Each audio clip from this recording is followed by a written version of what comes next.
امید ہے آپ کو اسٹوری آف خوف مزیدار لگ رہی ہوگی۔ پیش خدمت ہے قسط نمبر 9۔ عامل بابا نے شاگرد کی ہمت دیکھی تو بولے، شاباش، میں تو افسردہ تھا کہ تم پر خواہ مخواہ اتنی محنت کی، لیکن اب لگ رہا ہے تم میرے شاگرد ہو۔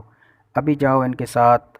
اور پھر واپس پلٹے۔ تمام راستے بشیر احمد اور کریم بخش اس سے یہی پوچھتے رہے، اگر کچھ ہو گیا تو سب کور کر لو گے؟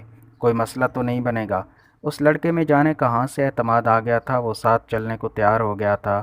تمام راستے عجیب سا ماحول بنا رہا۔ خیر گھر پہنچے تو کوئی غیر معمولی واقعہ پیش نہ آیا، اور انہوں نے پیسے اٹھائے اور پھر واپس اس کو چھوڑنے گئے۔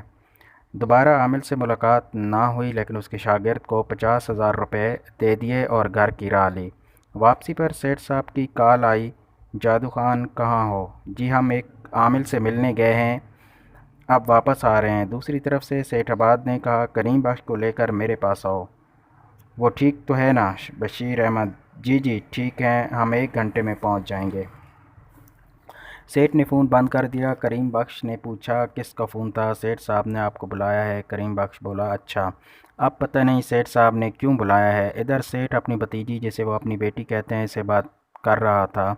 انوشا بیٹی، میں تم سے ضروری بات کرنا چاہتا ہوں۔ انوشا: جی بابا بولیں، میں سن رہی ہوں۔ آباد خان: دیکھو بیٹی، دل تو نہیں چاہتا، لیکن ہر بیٹی نے آخر ایک نہ ایک دن رخصت ہونا ہوتا ہے۔ تم میری اکلوتی بیٹی ہو، اس لیے میں تمہارے لیے گھر داماد ڈھونڈ رہا ہوں، لیکن پہلے میں تمہاری رائے جاننا چاہتا ہوں۔ انوشا بولی، بابا آپ جو مناسب سمجھیں۔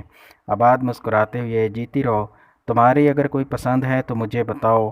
انوشا افسردہ سی ہو گئی، بابا میں ابھی شادی نہیں کرنا چاہتی، میں باہر جا کر پڑھنا چاہتی ہوں، اس کے بعد شادی کا سوچوں گی۔ سیٹھ آباد بولے، بیٹا شادی کا ہرگز یہ مطلب نہیں کہ تعلیم پر فل سٹاپ لگ جائے۔ تم شادی کے بعد اپنی پڑھائی مکمل کرنے کے جہاں جانا چاہو جا سکتی ہو، تمہارا شوہر تمہارے ساتھ ہوگا۔ انوشا بولی، لیکن ایسے میں پڑھائی پر وہ توجہ نہیں دے سکوں گی جو میں دینا چاہتی ہوں۔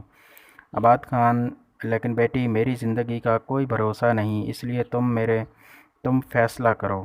ویسے اپنا ملازم رحیم داد تم کو کیسا لگتا ہے؟ انوشا نے حیران ہو کر دیکھا، کیا رحیم داد؟ بابا کیا ہو گیا ہے، وہ ان پڑھ جاہل؟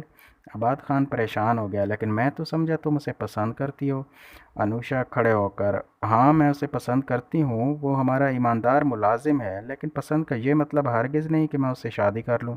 آپ نے یہ سوچ بھی کیسے لیا؟ میں رحیم داد سے شادی کرنا چاہتی ہوں، اور کمرے سے چلی گئی۔